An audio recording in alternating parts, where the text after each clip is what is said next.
You. What up, y'all? This is Quinn with PTSD. Wow, black, looking as sexy as possible in my bonnet. My husband's like, go to bed. I'm really up late. No, I just wanted to check in real quick. Today was a brain load day.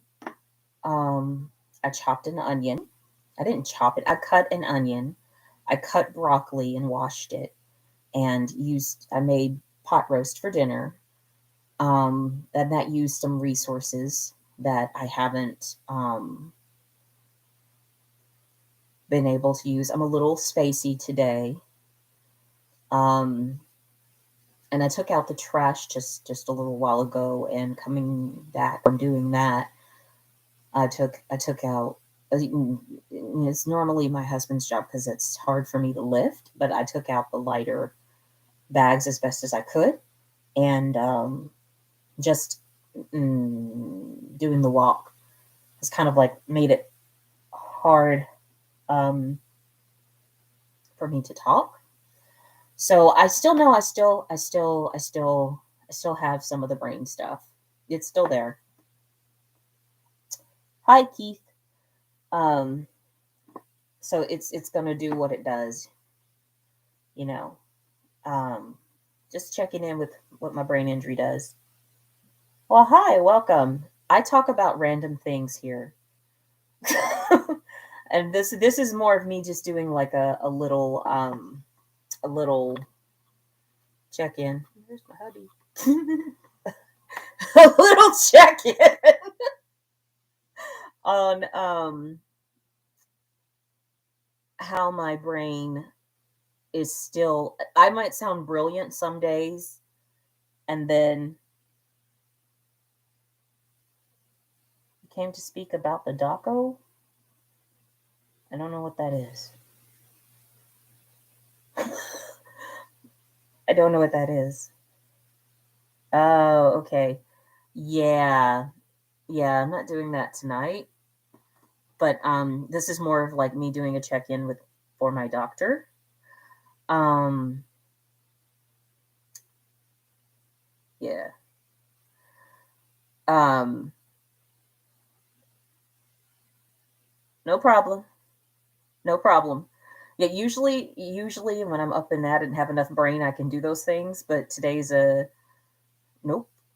But speaking, you want to talk about the real America, and this is something I was just saying to my husband is when I had this concussion in November of 2016, going to the doctor, people just wanted to prescribe medication, but not to have a plan of recovery, a plan of healing. Um, and it was me insisting on trying to get back to the normal that I had before the injuries. Yeah, no recovery plan. It was me asking for a recovery plan before they got me into speech therapy or even assigning physical therapy for my neck because it was a 40-pound piece of wood hit me on the head. That's how I got my concussion. The car accident was before that. So I have had multiple things that messed me up, but I'm recognizing this has taken so long. This is six years living like this because there was no plan of recovery. It was just give you medication to deal with the symptoms. I had to beg for a psychiatrist when this first happened because I was having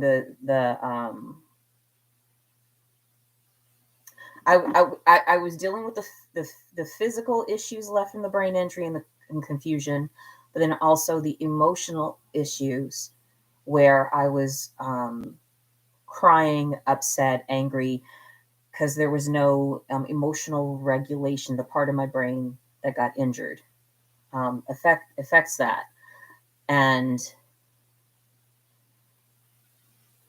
I had to beg for a psychiatrist to try to get on some sort of medication to um, regulate my emotions.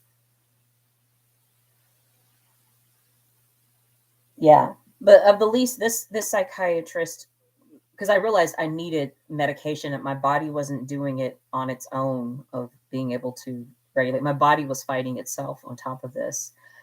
So I'm glad that she got me on uh, fluoxetine. I think that's what we got. We eventually landed on that helped to reduce such intense emotions that I was having, because I was dealing with the intense emotions. I'm dealing with trying to do normal things around the house and still be a normal person. Um, so it was a lot of uh, a lot of challenges before get up when oh wow, wow. Yeah, it's good if you can find what helps to regulate your brain, because it's like it's to have, like I had depression before the concussion, and so I was battling the depression. And a lot of people in the brain injury support group had severe suicidal ideation, which I went through that as well with my injury. And so I was battling the depression that was pre-existing, plus this emotional irregulation that was going on. Um, but what I'm grateful that I found tools that have helped me to deal with the emotional parts of this, and I have had an amazing therapist who, she said the same thing. She told me to cuss out my doctor.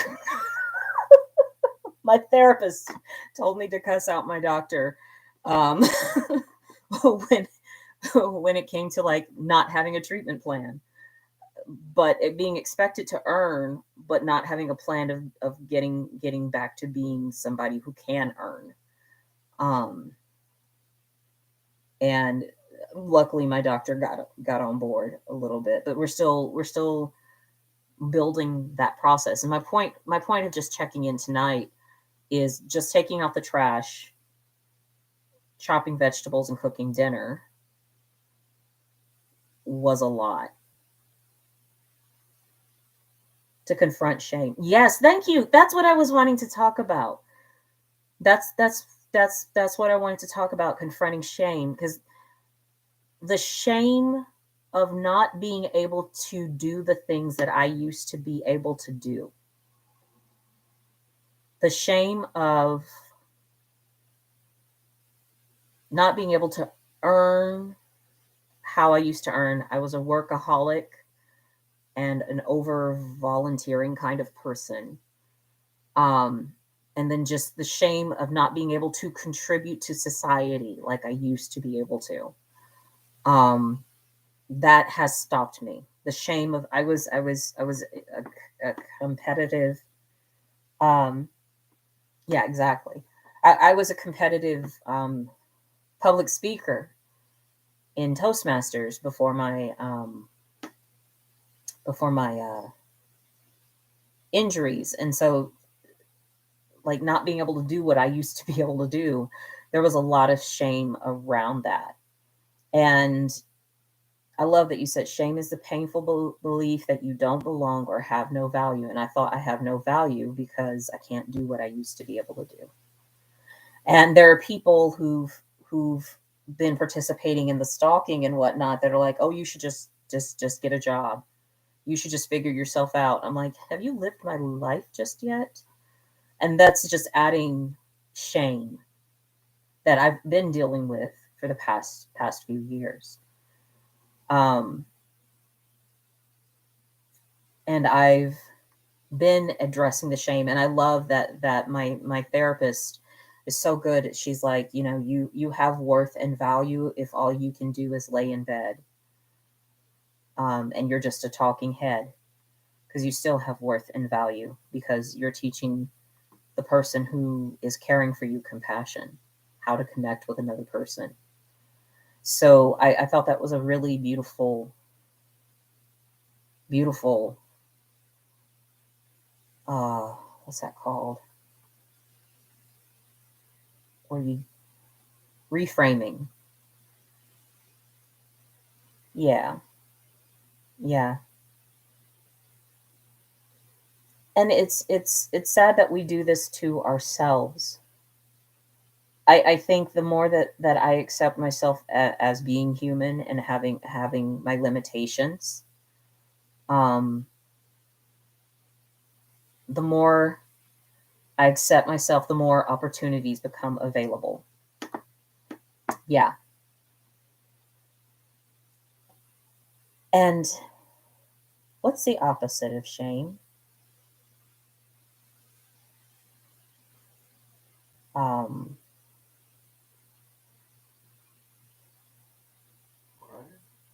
Pride.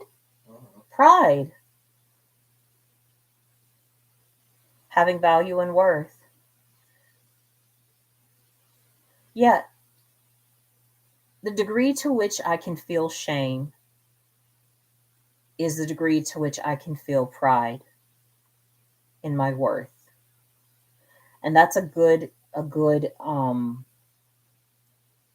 reframing again from hypnosis. Is the degree that you can feel X is the degree that you can feel Y. The degree that I can feel pain is the degree that I can feel relief, love, and joy. And that's been part of the stuff that's kept me sane for the past few years. Right. Yeah, I kind of view shame and guilt the same as well. But pride is what we're, really striving to get back to. And I think you should be very proud that you've faced your shame, that you face your guilt. That's what I tell the women that I volunteer and work with. Just be proud of yourself that you're showing up to see yourself, to witness yourself. That makes you very powerful. Because most people who aren't even dealing with all this stuff don't take the time to address these things in themselves. So, did I document what it came to document? um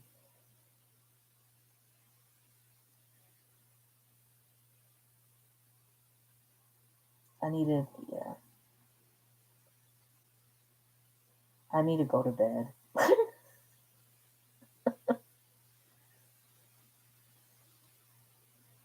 Exactly. Nobody can judge you but you.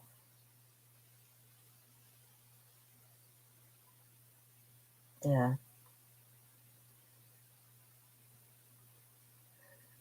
um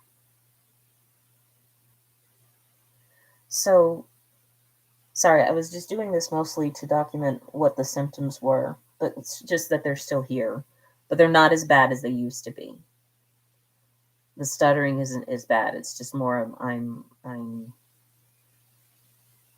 losing words. But I was talking to my husband earlier, and it was, yeah. But I'm also noticing that my head's starting to hurt, so I should shut up.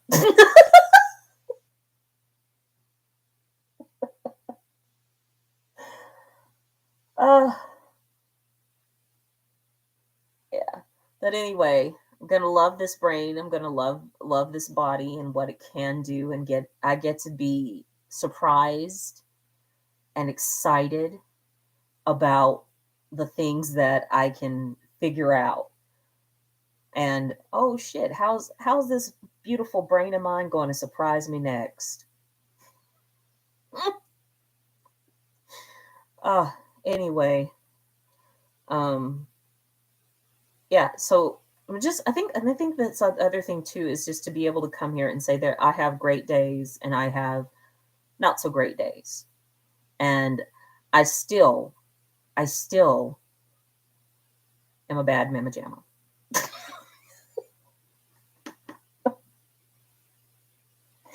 Fuck, my head hurts. Okay, I'm gonna go to bed now. No, in the case of my head, it hurts because the language is challenging, and it's my brain giving me a warning, ma'am. You need to sit in silence. Uh, well, thank you. Anyhow, I'm gonna go to sleep so that I can let this poor man get some rest, who's just wasting away on Facebook.